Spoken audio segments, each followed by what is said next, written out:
What's up, Addicts? We're here for another year-end list. We're going to be talking about anime. That's why I'm wearing the shirt.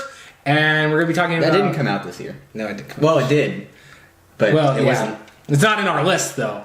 Sorry for all you people that really like the seasons after the first.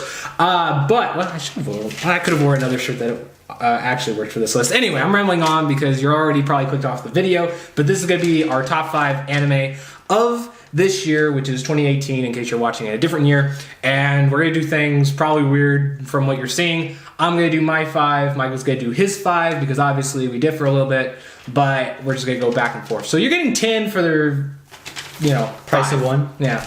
Well, that's not what that saying goes. We totally butchered that. Anyway, so getting on, Michael's going to start. So hyped in this episode. I am hyped. This was a good year of anime. I think there was a lot of good shows. Yeah, it was a good year. 2017 may have been better, but... Oh, well, okay. This is not the video to talk about which ones are going to be better. Obviously, next year's is going to be great because we have so many in the lineup. But start off with yours because we're already a minute and 8 seconds, and they haven't gotten a single... Okay, fine. Honorable mentions first. I'm just going to go quickly over this. Overlord Season 3. Was it a disappointment? Yes, it was. Did I still like it quite a bit? Yes. Did I like the final scene? Yes. Was the CGI bad? Yes. Did I like the characters? Yes. And the opening is great. Psyche 2. Good show, comedy show. I really like Psyche Season 1. The only reason it didn't really make my top 5 is Psyche Season 2 didn't really innovate, but as a parody show, really check it out. Steins Gate Zero. Not as good as the original Steins Gate. Not really an honorable mention. Check it out if you really love Steins Gate. And that's pretty much all for my honorable mentions here at this point. So what about you? I didn't know this was an honorable mention list. Well, for me, I just have one that I'm going to highlight to keep this short, and that is one that I just recently got to check out, and it's on Netflix. It's called Sirius, the Jaeger, and it's a kind of like a... I don't want to say a knockoff or anything like that, but it's kind of like a Van Helsing type take, but it's got a couple twists in there. But it's been really good so far. I'm like 5 episodes in, so I suggest that you go check that out if you're into like Castlevania and some of the other shows out there like that. So, moving on. Michael, what is your first number 5? So, number 5, this is a show that we reviewed on the channel. I think it's something that Josh really liked as well. It's not a theme that I really like at all in anime. I don't actually like sports anime at all, but it is Megalobox. Nice. Great redemption story and great anime. Check out our review if you want more details. True. Now, my first number 5 on the list is one that I wanted to do a review on, but he never watched it, so we never did. But I highly suggest this show, and that is Aiko Incarnation. It's a sci-fi show on Netflix. It's got beautiful animation. I think there's some things, I guess you could say, maybe a little bit predictable because it's more of a mystery show, or that's kind of like the intrigue of it. But, I think it's a really well animated show. The characters are really, I would say, for what they're going through, you really connect with them, so highly recommend checking that out. But that reached it barely on my number 5. What's number 4 for you?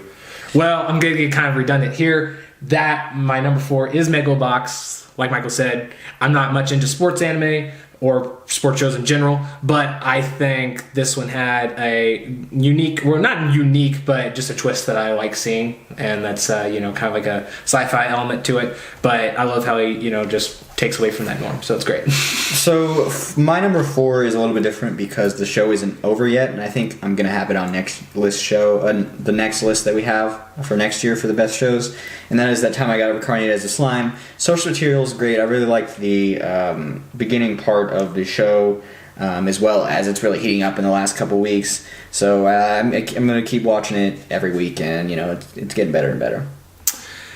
Interesting. I will say Slime is not on my list because I agree with your points. The last couple of weeks been really great. Just taking out those last 2 weeks, it didn't wow me enough to put it in my top 5, but I like where it's going, and I'm looking forward to seeing it in 2019. But for number 3 at my list, it is Cells at Work. This is a hilarious kind of take on the genre that we haven't seen in a while, and I love just the characters themselves. They're like personification. Is that the correct terminology for that? Yeah, of parts of the body, and it's like one that I don't know. It's like one of those like classic kind of like ideas where, you know, no matter how much you do, like episode wise, you're still gonna have like a fresh take, and it's still good to be entertaining. So there was a couple lows in that season. I think we talked about that in our review, but overall, I really enjoyed it. Yeah, for my number 3, it's kind of a shakeup. It is Rascal. Is the tire name is really long, but Bunny Girl. I don't love Bunny Girl Senpai. I don't know. no, I'm just kidding. It's not really. The cover says nothing about the show. Yeah, it's actually a really good show. It impressed me. Great animation. Kind of adolescent syndrome, trying to figure out, you know, these supernatural events happen because these characters are having problems. You have someone who keeps living the same day. You have people who there's two, you know, they have a clone or whatever. It's an interesting show. I think the only reason it's not higher on my list is because of the ending, kind of leaving it open and not super satisfying in regards to several of the questions and things they've kind of talked about in the show at all. You know, kind of suggested what's going to happen in the show. So, I mean, they have a movie to redeem it, but I don't know. We'll see. But yeah, that's number 3 on my list. You know, you can't be ashamed to be that high. If you want a show that you're going to love, make you cry, and hate all at the same time, and like literally like you won't want to see it ever again, that's a show for you to check out. Yeah. But I guess that gets on to number 2. And this is one that kind of threw me to surprise because I wasn't sure if it was going to make it on my top 5, but after looking at it and remembering of all the things that actually happened in this season, I had to give it to My Hero Season 3. There's just a lot of beats that they go that make this a really well-watched season. It's got a lot of highs in it, especially with the first arc shown. It starts off really strong, and then the middle, you got a really emotional moment. So, yeah, that was actually my only one on the list that's a returning anime. Yeah, I mean, returning are kind of hit or miss. You have, you know, Overlord we talked about previously, some other shows. Sometimes they're great, sometimes you have problems with them, but, you know, I'm not a My Hero guy, but I can respect that. Mm-hmm. So for number 2, it sells at work. I don't have to talk much about it. I really like the show. You know, it got people in anime. Sells at work. We got 3 or 4 people who don't watch anime to watch because of that show, so yeah, I really liked it. Yeah, that's that one's going to be one to look forward to. Hey, shout out to Cells at Work real quick. I don't know how many people saw it, but they did have a special go on around Christmas time. I think it released the 26th. You should go check it out if you haven't. It was actually really good. You don't see as many of the characters as you probably would like to, but it's still really funny. So that leads to revealing the first number 1 on my list. This is a show that just... I don't know what to say. It like subverted my expectations. Like I saw this teaser trailer for it and I was like, oh yeah, this looks cool. Like I'll go check it out. And then I watched the first episode. I was like, wow, this is nothing. Absolutely nothing like I thought it was. But I actually ended up loving it. And that is Zombieland Saga. Oh my gosh. Like just, it's like I won't spoil it here. If you don't know what it is, just go watch the first episode. But I think the thing I love most about this show is...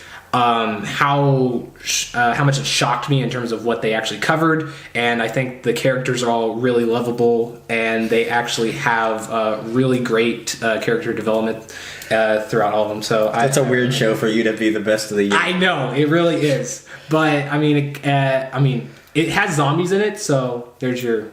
I do Walking Dead stuff, so not too surprising. But when you see the other part of it, you're gonna be like, "What the fuck?" Yes, exactly. So before I reveal this, my number 1, and talk a little bit about, we were going back and we've watched 20 or 5 anime, and there's quite a few in there that we haven't watched. I think Violet Evergreen is one that's very popular. It's too sad for me.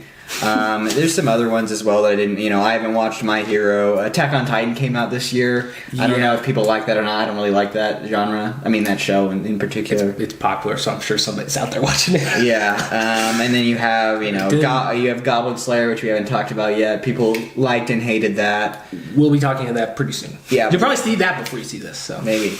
It's the future. And then there's also a lot of other shows out there that we really liked, but it's a top 5 list. You can't honorable mention every show you've ever watched. Yeah, I think what surprised me the most about this year was how many like new shows or like one-off shows that I wasn't expecting. So they kind of was like I had low expectations going into the show, and then it's like, wow, this was really great. And for me at least, I think this was the year of like new shows because we got a lot of those. Yeah, and I think besides new shows, it's really been the year for isekais or transformed into another world. You have Slime, you have Overlord, being massively successful, and you have actually quite a few fantasy shows out there, which is good for me. Also some sci-fi shows that are popular, but I think fantasy definitely dominated this year as far as popularity is concerned. It's gonna be like that next year too, because that's what they mainly focus on. Yeah, I mean, One Punch Man is kind of like not fantasy. Yeah, it's weird how they load superheroes into sci-fi. Anyway, that's a different. That's a different. But so I should talk about number one. Yes, you should. So this is the one that I have mentioned probably once or twice on the channel. It's the one that's got a Japanese name. You're never gonna know. I'm never gonna pronounce it right. Karakai Josie no Takaki-san. It is a cute show. It's like a skit show between a guy and a girl that are maybe like 13 or 14 or maybe younger than that. Maybe in elementary school or whatever.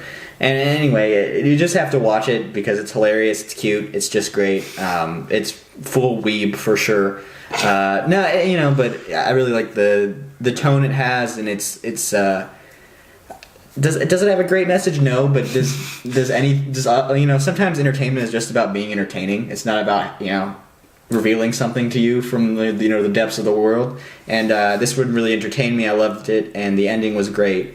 And there also is part where they're adults. So, I'd have to go and check that out as well. But I really loved the show, and, it just left me happy. Whereas, some other shows on the list, Cells at Work, I was happy with the ending. And Rascal, I was kind of happy with the ending. But for me, the most complete show was this one, and I really just enjoyed it. And it surprised me. For not being an action, neither show that we are number one is an action show. That's which is like completely out of the norm. Because, I like comedy. But it's very rarely that I'll suggest like a comedy as a number one pick. But they were just really good. I think one of the things that threw me in the most about my number one was it has the voice actor that does like Ocarina from Steins Gate, Pandora's actor from Overlord, or I guess he's played in so many. Like I guess he was the first guy or the main guy in Death Note, and also Agent or whatever. But anyway, I'm good at rambling. But that's ours for the year. Like I said, there's plenty that we didn't talk about that we may cover later in a separate video or maybe in a full review if we feel like editing. But I think that's basically it. Yeah, please comment what your favorite anime of the year was. For those of you who like our episode by episode, also this would be a good time to comment what you want us to do for the next season. We plan on doing Mob, and that was a One Punch Man, and continuing Slime. But if you want us to do something else, just I'm sure most of you guys watch our Dalmachi videos. Obviously, the Dalmachi is coming back next year, so we're gonna have that in March. Yeah, next book. Yep. And the movie. And maybe the show. Maybe the show. Loki. This next year is going to be too full. But you're going to see a lot more of us, so hopefully that makes you happy. But I guess that is the end of this video. So we'll see you guys later, Addicts. Peace.